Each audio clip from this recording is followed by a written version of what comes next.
with National Network View News. On tonight's show, Charlene Muhammad will discuss the silencing of voices who have dissenting views on the experimental COVID-19 vaccines.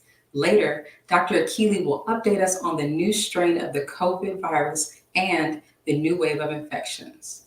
Joining us later in the broadcast is Netfa Freeman of the Black Alliance for Peace, who will be discussing the protests in Haiti, the United States, the UN and OAS interventionism, as well as AFRICOM.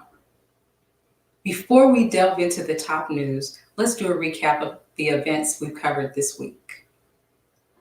The Nubian Leadership Circle held its all-virtual National Black Leadership Summit 2 on April 3rd, 2021. The Honorable Minister Louis Farrakhan spoke during the virtual event about building our own society. I'm very honored to be with you once again, pursuing the creation of our own Black nation. That's a noble objective that is exactly what God wants us to do. We have become a nation within a nation. But as a nation within a nation, we have numbers. We get out of this economy $1.2 or $3 trillion a year. But we don't have earth that we can call our own. So pursuing the creation of our own Black nation starts with a vision. What do we have in our heads and in our hearts? On yesterday's show, Dr. Abdul Halim Muhammad and Dr. Asad El-Malik discussed the Derek Chauvin murder trial, post-traumatic slave syndrome, and the lack of intervention to prevent his murder.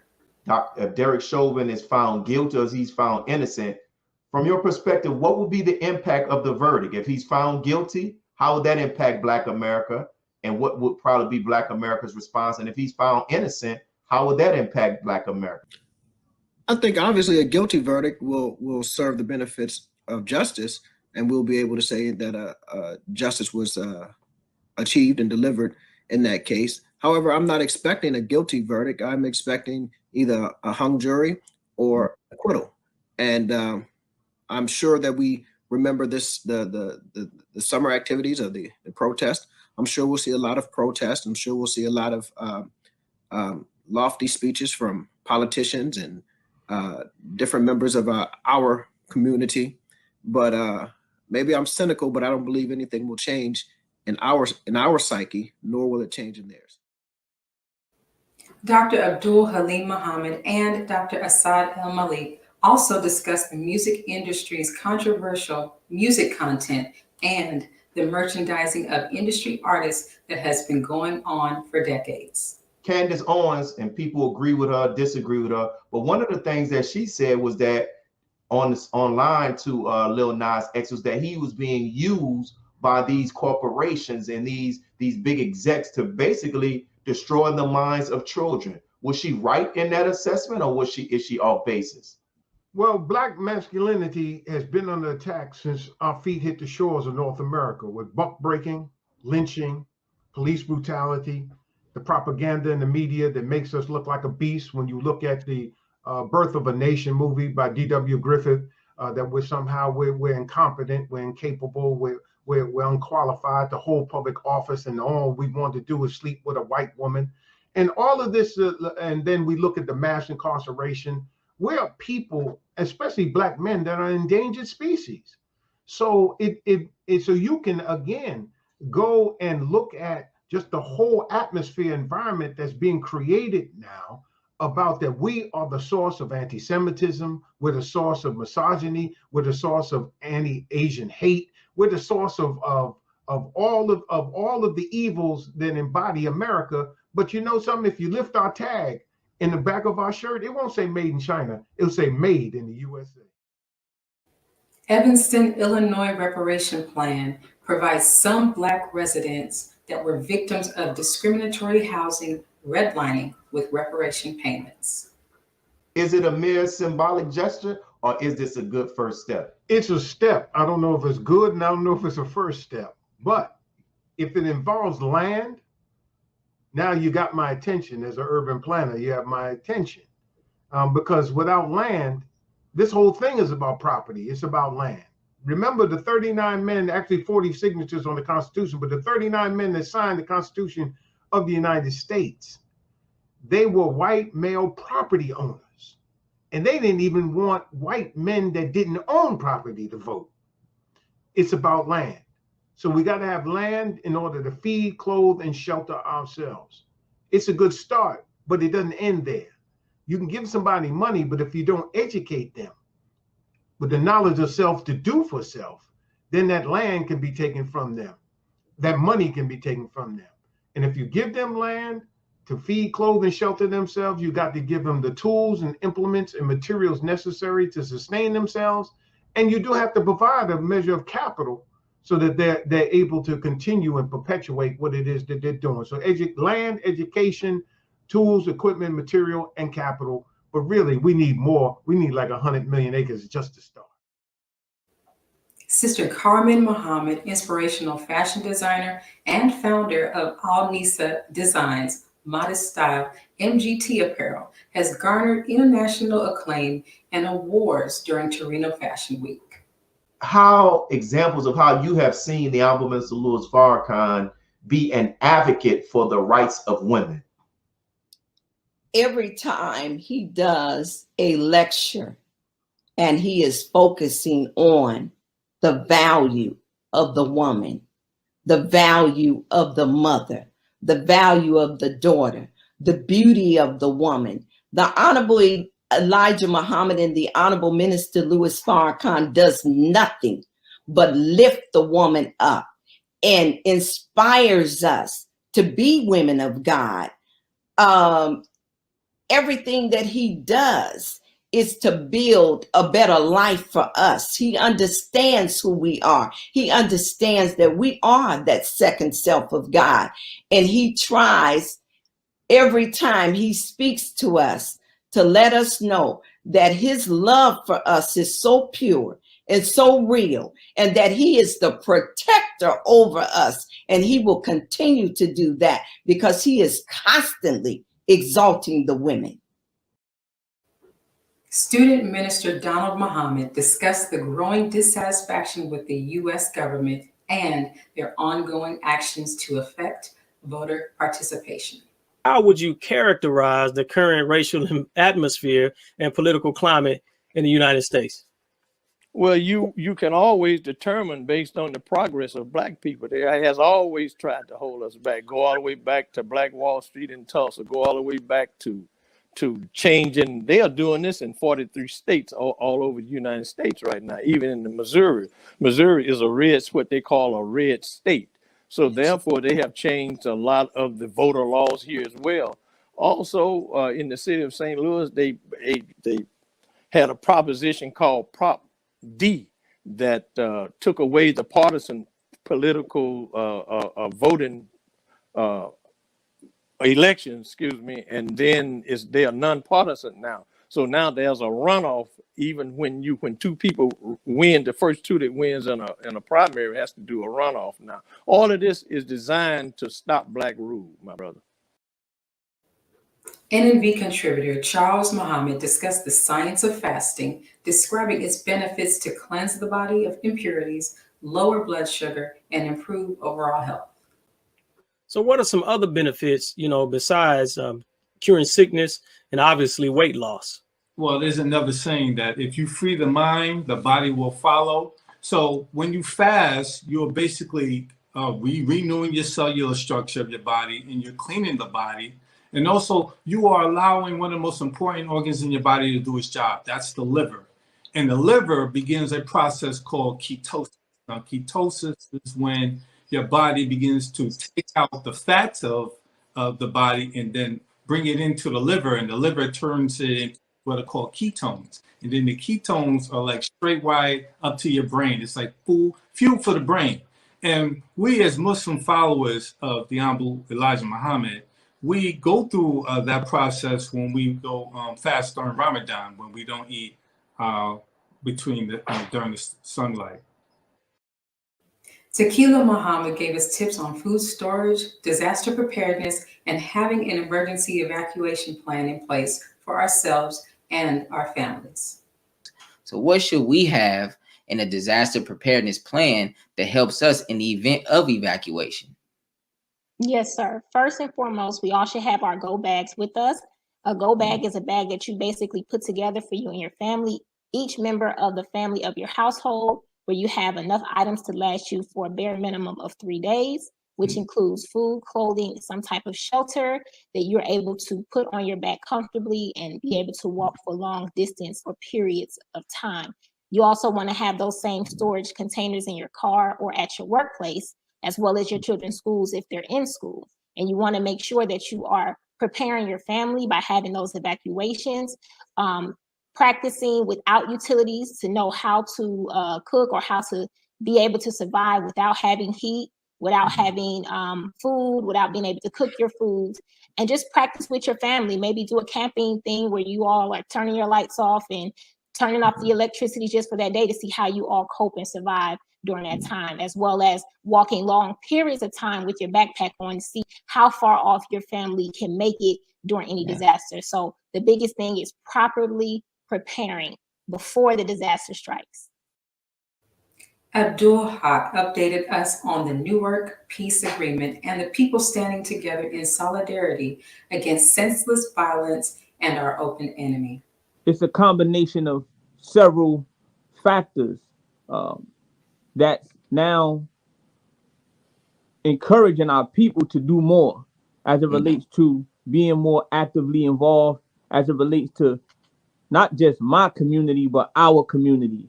One of the major problems that we as a people face in our community is bystander apathy.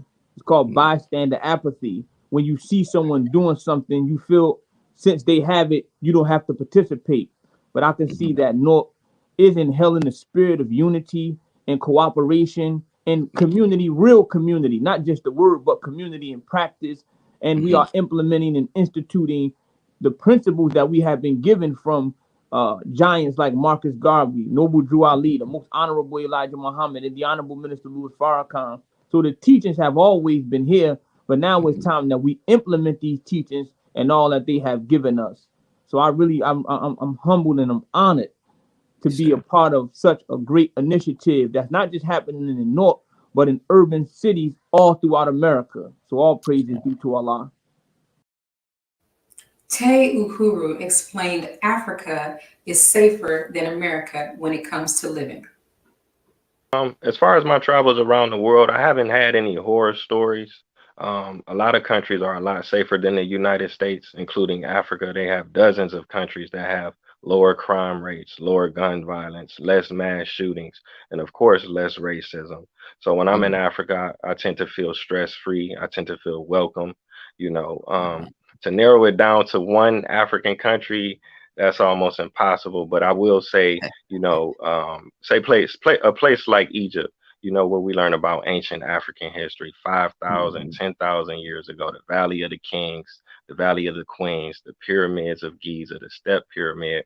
These places show us how great we were before slavery. And that's a feeling that I think all African Americans should have. And, also Ghana, I would give it up to Ghana because a lot of us are still looking for closure and reconnection in terms of the transatlantic slave trade, so we can see what our ancestors went through. We can enter the door of no return. We can visit the slave dungeons, the slave ports, and we can also learn about the reconnection and the offerings that places like Ghana have made to us as far as land, as far as citizenship, as far as asking for forgiveness. Let's pause for announcements from our sponsors. When we return, Final Call national correspondent Sister Charlene Muhammad will join us to talk about the experimental COVID vaccine. We'll be right back. Be a part of the force that powers truth in journalism. Your support helps us to highlight solutions for a brighter tomorrow. Go to nnvnews.com/donate. This is Sister Sajida Muhammad. We are proud to announce that the Sajida House commemorative Elijah coins are finally here. This priceless heirloom, made from recycled copper from the messenger's home, is now available at sajidahouse.com. The hashtag Bank Black social media campaign made strides not only in revolutionizing how we bank, but also how we think. The movement inspired thousands of African Americans across the country to transfer or deposit millions of dollars into Black-owned banks. These are banks that will invest in urban communities, employ African Americans, support Black businesses, and inspire Black home ownership. This is a very proud moment for our culture as we are taking small but significant steps towards building Black power through Black wealth. Please share your thoughts with us in the comment section below. Follow us on social media at NNV News, and please subscribe to our YouTube channel at National Network View. I am Anissa Muhammad with nnvnews.com.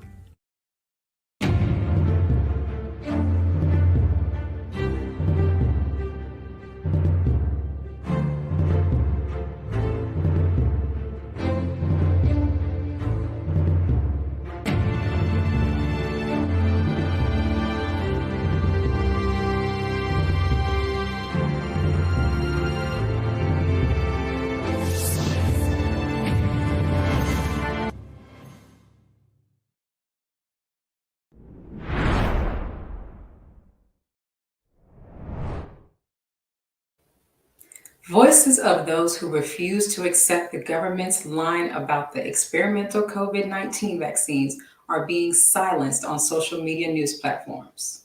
Our brother Reza Islam have been banned from Instagram. They have terminated his Instagram. They have paused his Twitter and his Facebook. Now there's two articles that has been written by the ADL list. So he's now on the ADL radar. So he has been mentioned on the Daily Mail. As you can see on the screen, it says disinformation dozen. 2/3 of anti-vax content circulating on Facebook and Twitter can be traced back to 12 people, including Robert F. Kennedy Jr. and Brother Reza Islam is definitely on that list. Anti-vaxxer campaigners who have promoted the conspiracy theory that Bill Gates plans to inject humans with microchips in COVID vaccines were also on that list. Mass skeptic, physician Sherry Tenpenny, and conspiracy theorist and influencer Reza Islam also featured on the list. Joining us to discuss this is Sister Charlene Muhammad. Greetings. Alaikum, how are you? Good, good.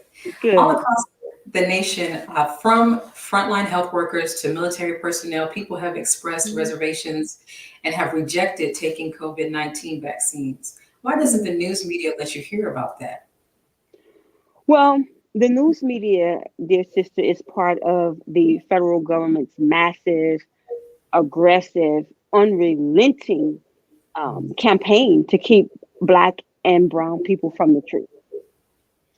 In a recent dialogue with his national spokesperson, student minister Ava Muhammad, the Honorable Minister Louis Farrakhan stated these words, and I want to quote him perfectly, okay? These are wicked scientists interfering with who and what we are in opposition to our coming back into rulership. This is the satanic mind. They seek to make us other than ourselves in a permanent way, unquote.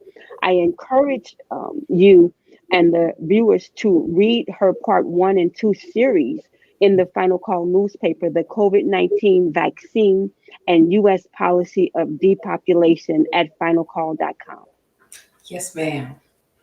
Now, why are the voices of dissenters rarely allowed to be heard, but pro-vaccinators can make outlandish claims such as it has a 95% effectiveness rate, etc.?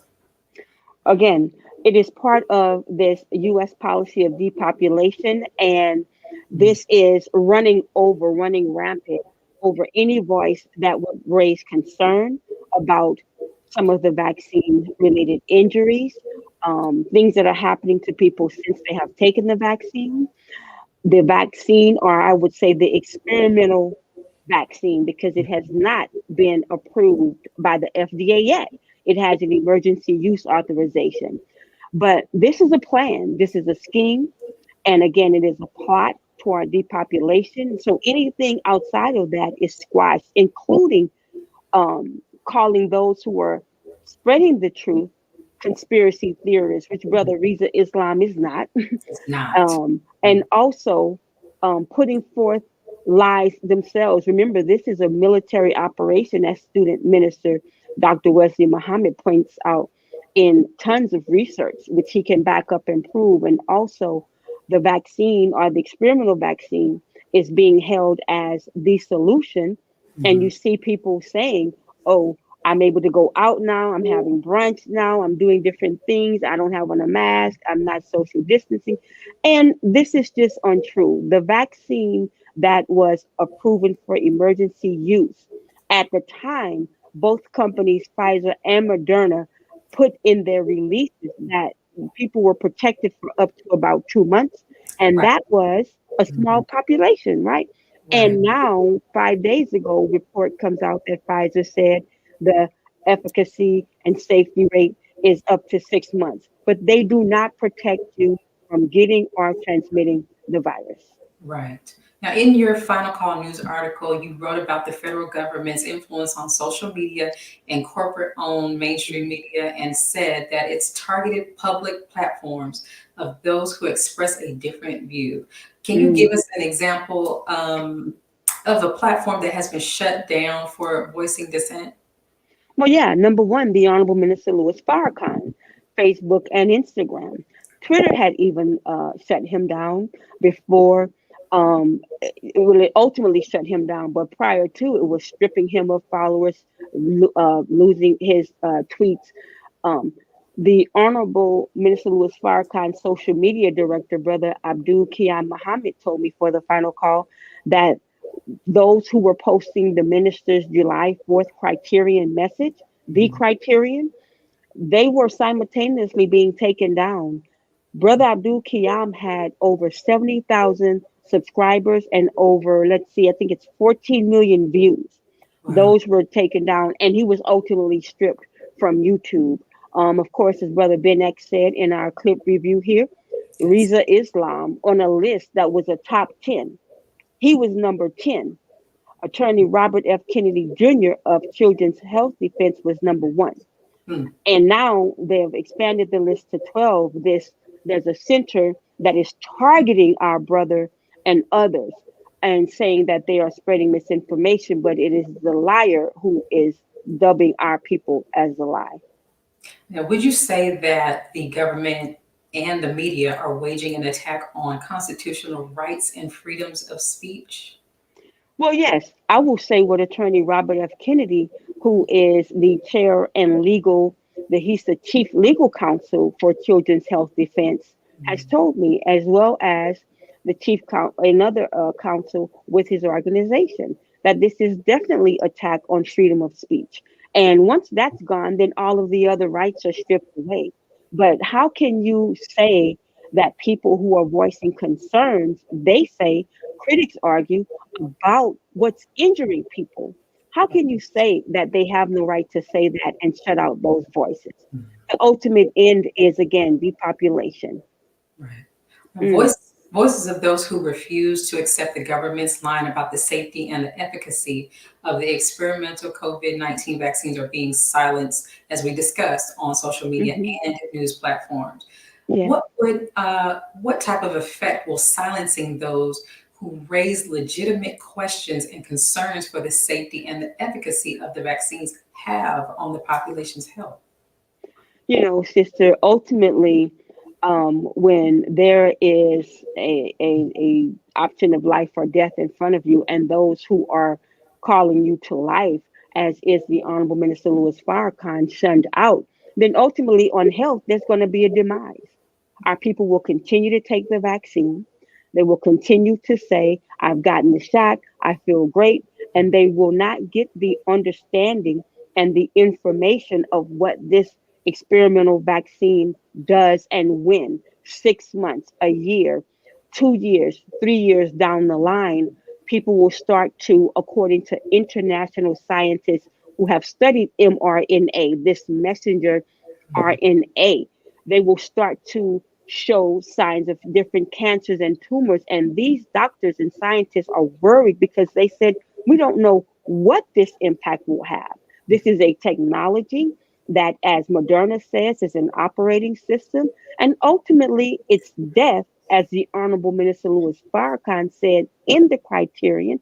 And we're seeing that play out right now on the VAERS site, with the vaccine adverse event reporting site run by the federal government, the CDC, and the FDA. People, not just individuals, but nurses, doctors, people who are able to report from the healthcare department, and just regular citizens who have taken drugs or vaccines, they're able to report what's happening to them, and the reports are coming in, and it's a fraction. So ultimately, upon health, it's death.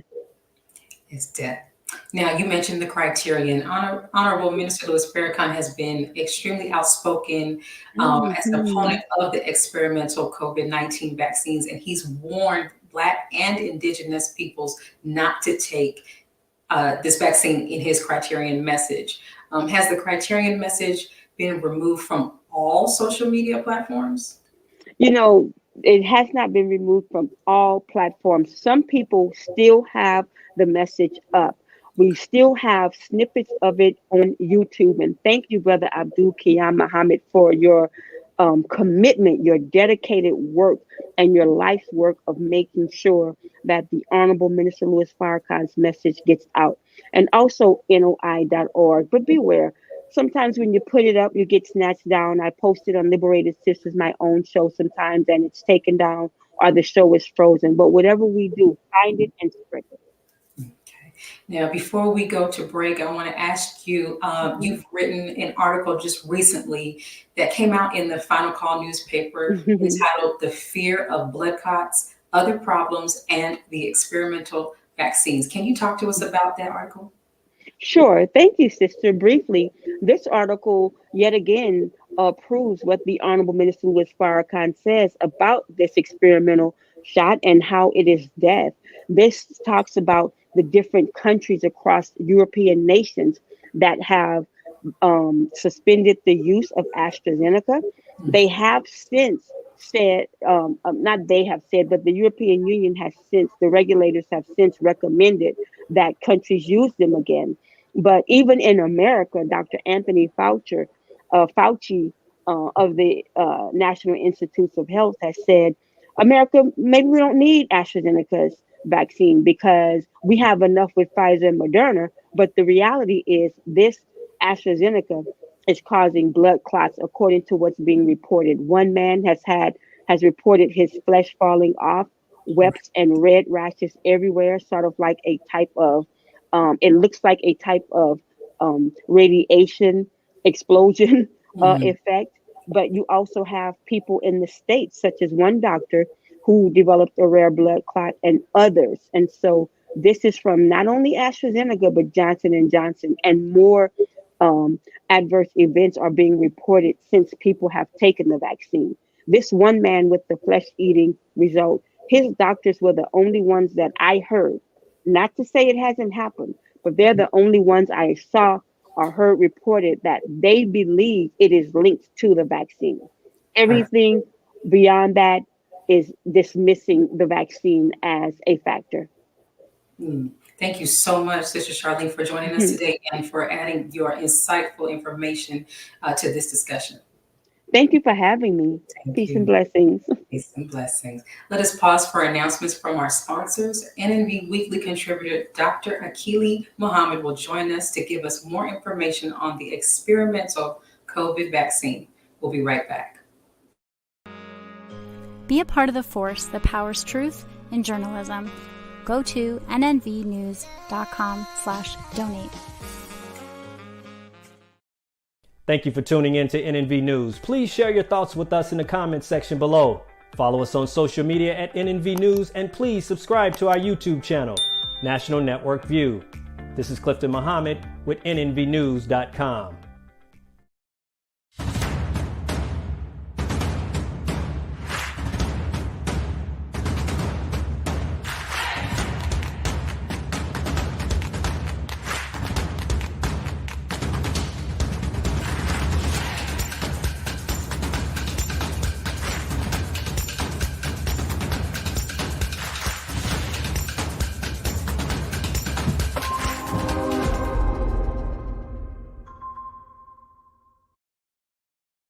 Worldwide, 24 hours a day, 7 days a week. Download the Final Call Radio app and take us everywhere. On your phone, on your computer, on your tablet, on Instagram, Facebook, and Twitter. You can also log on to finalcall.com and click the Listen Live button, or finalcallradio.com. Final Call Radio, the official voice of the Honorable Minister Louis Farrakhan and the Nation of Islam. This is Sister Sajda Muhammad. We are proud to announce that the Sajda House commemorative Elijah coins are finally here. As we renovate and restore the former home of the Most Honorable Elijah Muhammad, we have recycled the old copper gutters and downspouts and created a 1-ounce 39mm coin made of 100% pure copper. Each coin is professionally graded and has its own barcode and registration number. This priceless heirloom, made from recycled copper from the messenger's home, is now available at sajdahouse.com.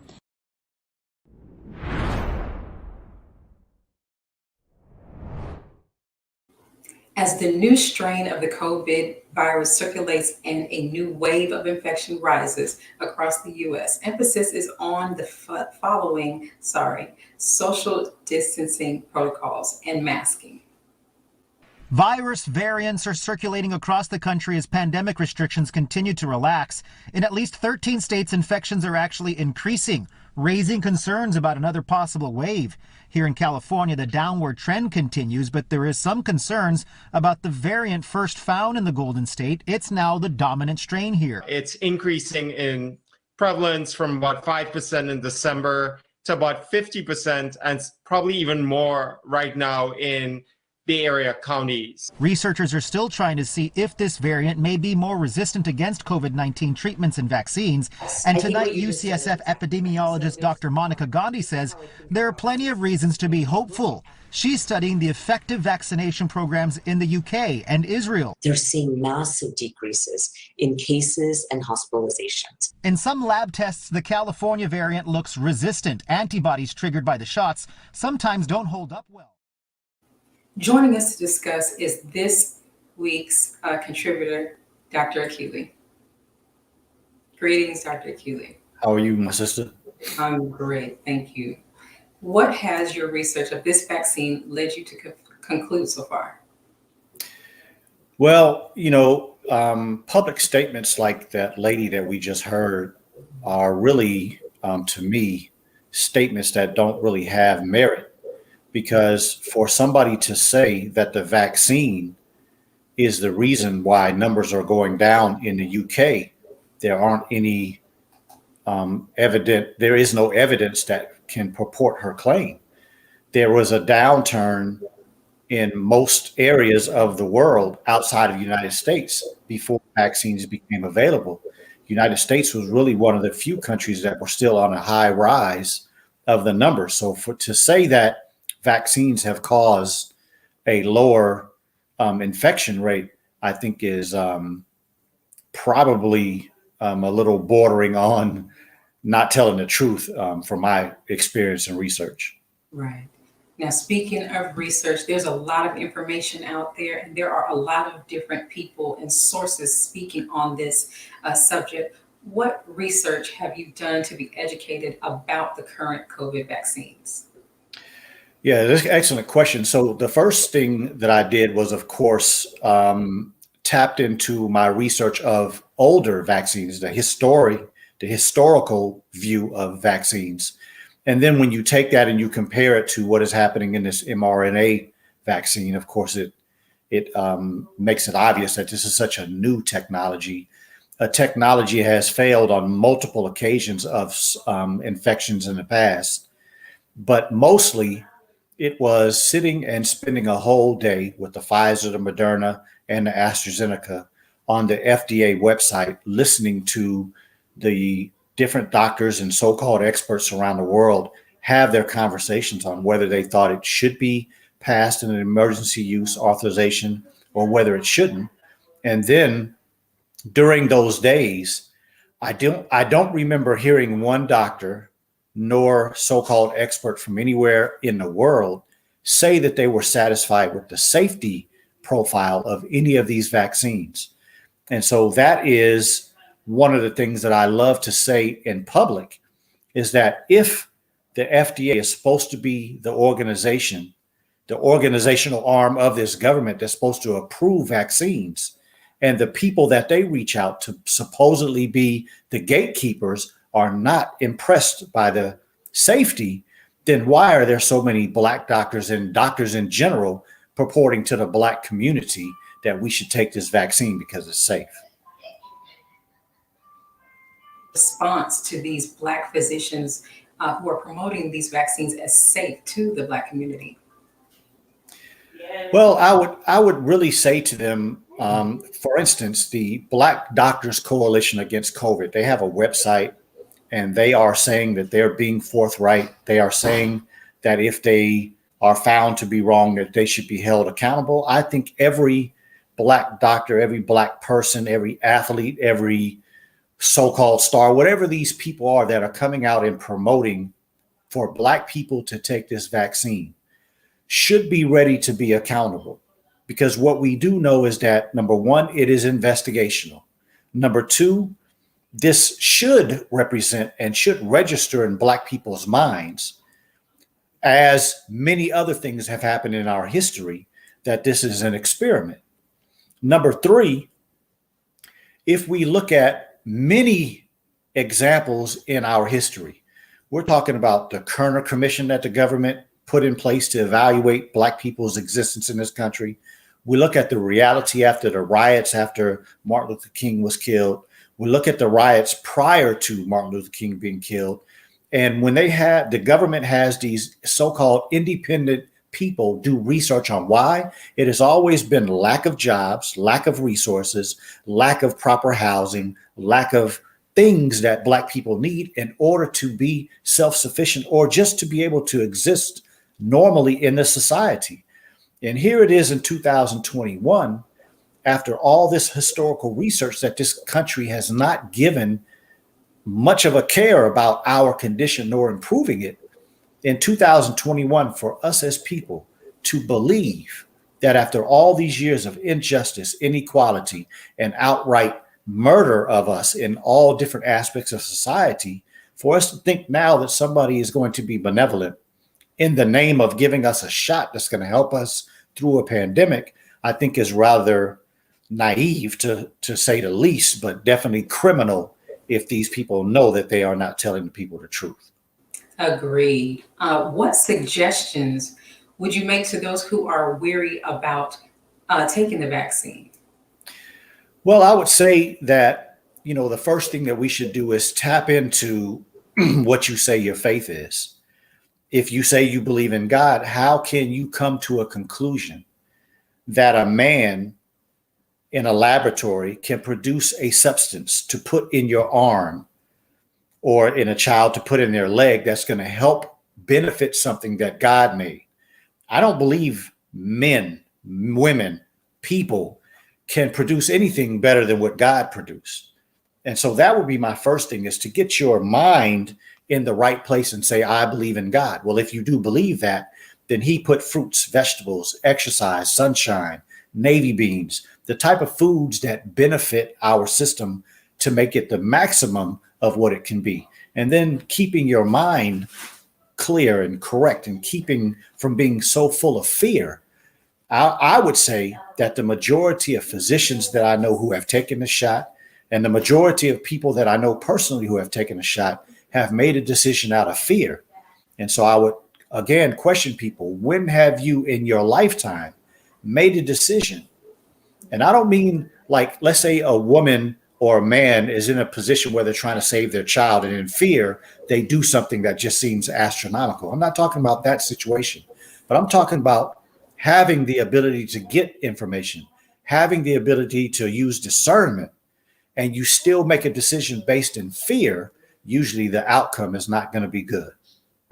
Now, previously you spoke to us about people with diabetes or predisposed to diabetes and the effects of potential effects of the vaccine. What would you suggest to those who don't have any pre-existing conditions and do not desire to take the vaccine, or to those who have taken maybe one shot and fear getting the second? Yeah, I mean, it goes right back to my last answer. I mean, tap into what you believe in the God that you serve, whatever his name is, still the same God. We all are trusting in the same God, but whatever name you use, maybe go to the scriptures and see what those scriptures tell you to do in a time of fear. Go to those scriptures and maybe tap into what are the foods that are suggested by those particular scriptures. And then there's generally information in public. There are things that we know we should be doing. We know we should be drinking more water. We know we should be exercising. We know that sunshine does a wonderful job to boost the immune system from the perspective of vitamin D and then other ways. It's amazing that the Honorable Minister Louis Farrakhan said a few months ago that there are billions of vitamins that come when you're out in the sun and you spend time in the sun and you bathe in the sun. And then when there's a time of need, these vitamins activate themselves. And I'm sure there are people that would say, what kind of education has he had to be able to make that claim? Well, his education, in my personal viewpoint, is superior than the stuff we learn in medical school and colleges, because it has proved that over time. And as well, the Honorable Elijah Muhammad in his book, How to Eat to Live, proved to be superior than the information that I studied in college and I studied in medical school. So that's the foundation of why I would say that statement. So I'm saying that these men who say they're getting their information from God, I think it will be a good idea for us to tap into How to Eat to Live. And at the top of that book, it says, from God in person, Master Father Muhammad. Should be a pretty interesting statement to us. But the foods that are in this book and the suggestions that the Honorable Elijah Muhammad makes in this book, I have seen help people improve themselves, fight disease and win, prevent disease. And so in this day and time, I don't think that there's anything that has proven to be more substantial in these days and times than that book. And so that would be my suggestion to anybody who is trying to do it a natural way and not lean on medications and vaccines. Right. And thank you for that, Dr. Akili. Now, very quickly, we have another break coming, but I want to ask you, there's a portion of the population that is normally forgotten about, and that is the homeless. These vaccine, campaigns are targeted at those of us who have a lot of creature comforts. That group, the homeless, seems not to be affected as much as, the rest of the population. Is that true? And why do you think that is? It's amazing that you mentioned that. I mentioned that to my wife not too long ago. We were driving down the street. Okay. And, when you live in certain parts of the community and you drive on certain areas on a regular basis, you tend to get to know these faces. And I told her, I said, man, I'm seeing these same people that we've been seeing for years. They're not dying. So, hell, maybe we should try what they're doing. No. But in all honesty, I think part of it may be that they're not around other people. And I don't mean not other homeless people, but I mean not interacting with large aspects of society. The other thing is that many of them are in sunshine for long periods of time because, during the day, they don't, unless they're under things, they don't necessarily have the capacity to keep themselves from being touched by the sun, right? And the other thing that I can't say for sure with all of them, but the homeless people that I have worked with over the years sometimes go long periods of time in between meals. And we know that the Honorable Elijah Muhammad teaches us that fasting is a cure for 90% of our ills. So I would say that those things will be what I would guess. I can't say, I haven't done any research, but just off the top of my head, those would be things that I would kind of lean on at first that potentially could make them a little stronger against the virus, even though they're probably not in the best health that they probably could be. Right. And thank you. I would agree. Thank you, Dr. Akili, for joining us. Let's pause for a break from our sponsors. Afterward, Netfa Freeman of the Black Alliance for Peace will inform us about the protests currently happening in Haiti. We'll be right back. Be a part of the force that powers truth in journalism. Your support helps us to highlight solutions for a brighter tomorrow. Go to nnvnews.com/donate.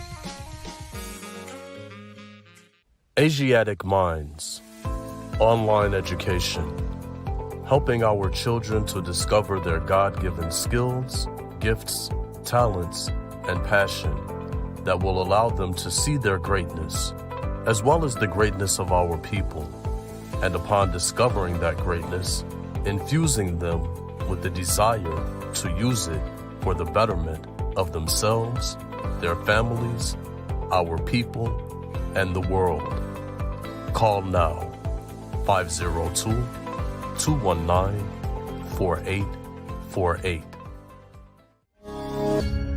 This week's headline for the Final Call cover story is entitled, Under the Shadow of Death.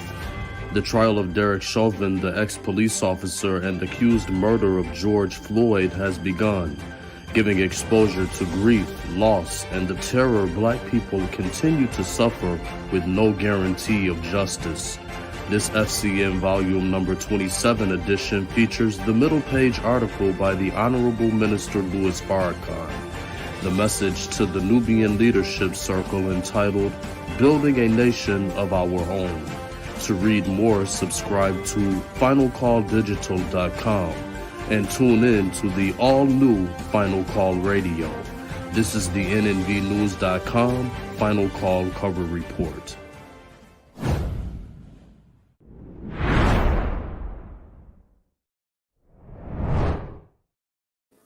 The U.S. UN Organization of American States, OAS, and white supremacist Western powers have begun to engage in interventionism and colonialism in Haiti.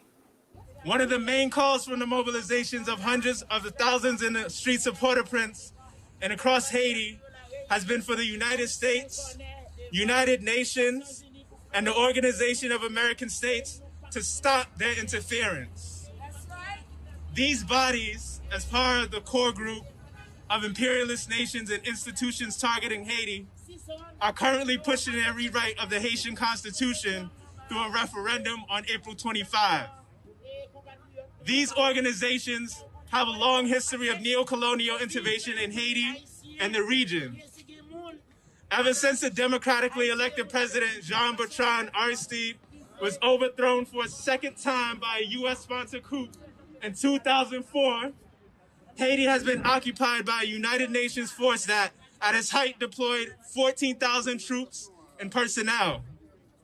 This occupation has changed from over the years, from MINUSTAH to BINA, but it is ongoing.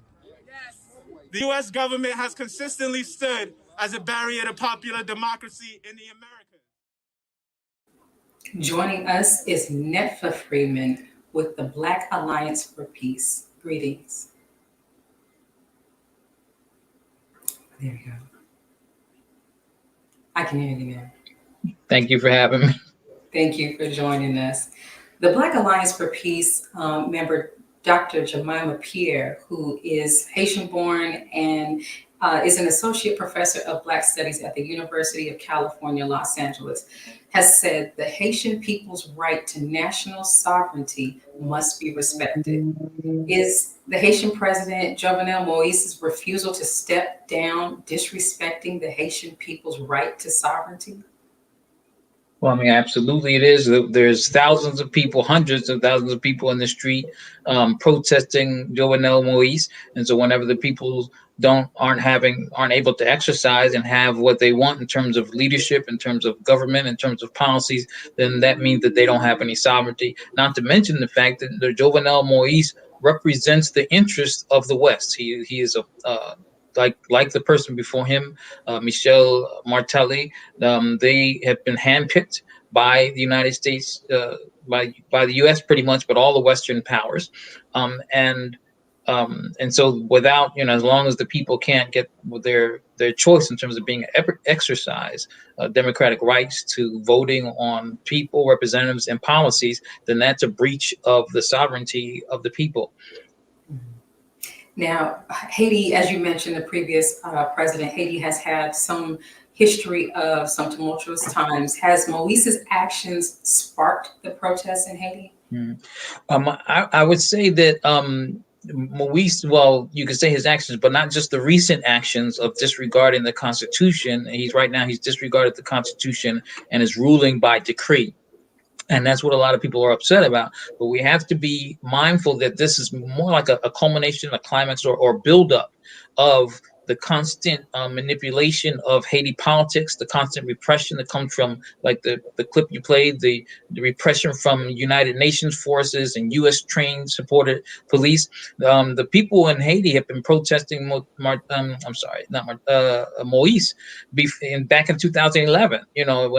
Before he even came to power, they were against him, and also even during the time of their ALBA countries, the Latin American Bolivarian, the Alternative for America, that was led by Venezuela, where they actually had a program called PetroCaribe, which was providing alternative, like low cost heating, oil, and everything to the different Caribbean countries. Haiti was one of the recipients of that, and they actually robbed the coffers. I keep saying Martelly, the previous president, but the Jovenel Moise and others robbed the coffers of the reserves for that, and also abandoned or jettisoned the PetroCaribe program from Haiti. And so people were protesting that. They were upset about that because it obviously affected mostly the poor people.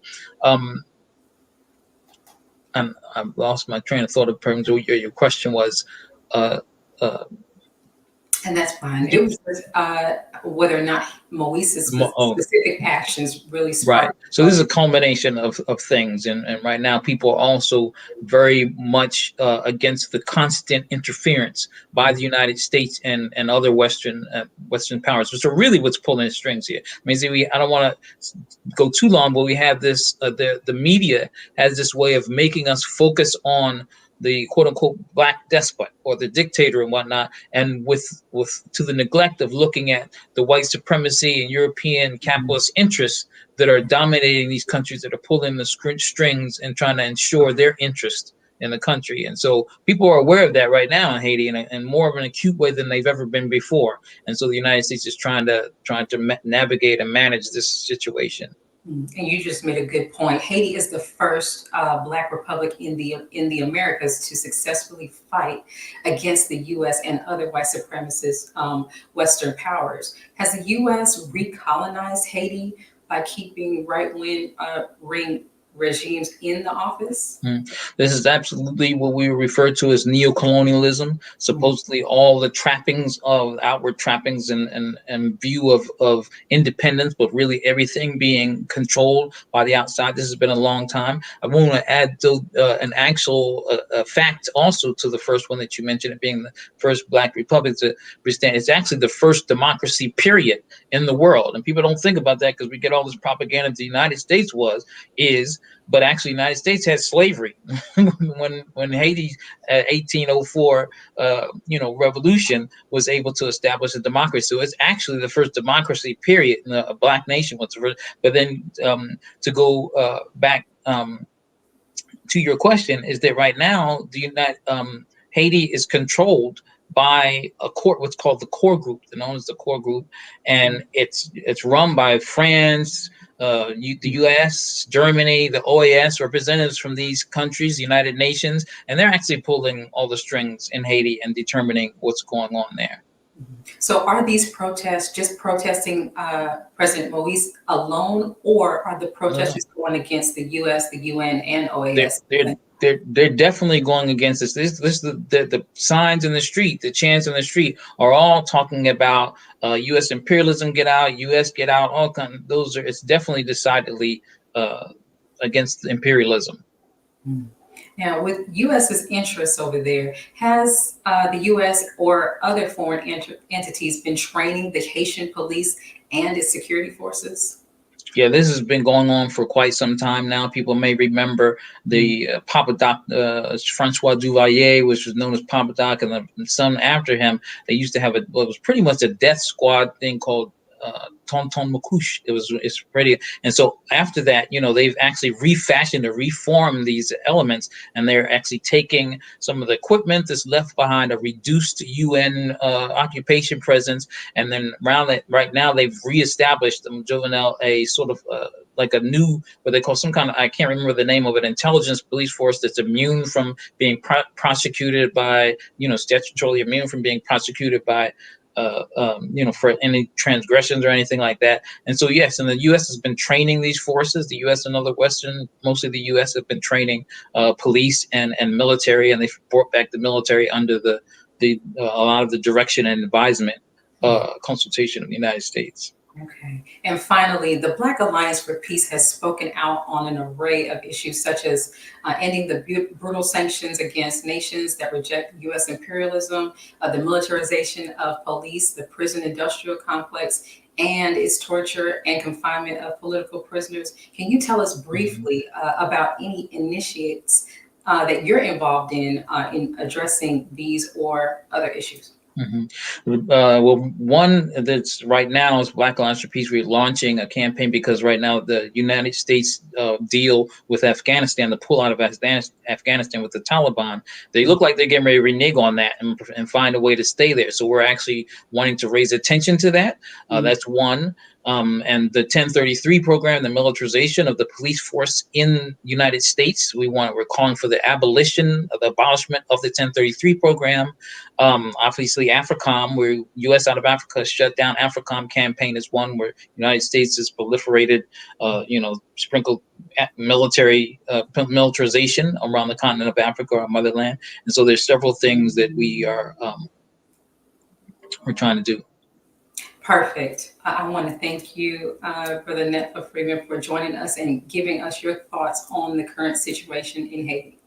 Thank you very much for having me. Thank you. Thank you all for joining us today and for tuning into NNV News. Please share your thoughts with us in the comment section below. Follow us on social media at NNV News, and please subscribe to our YouTube channel, National Network View. This is Rosalind Parks with National Network View News. Good night. Be a part of the force that powers truth in journalism. Go to nnvnews.com/donate.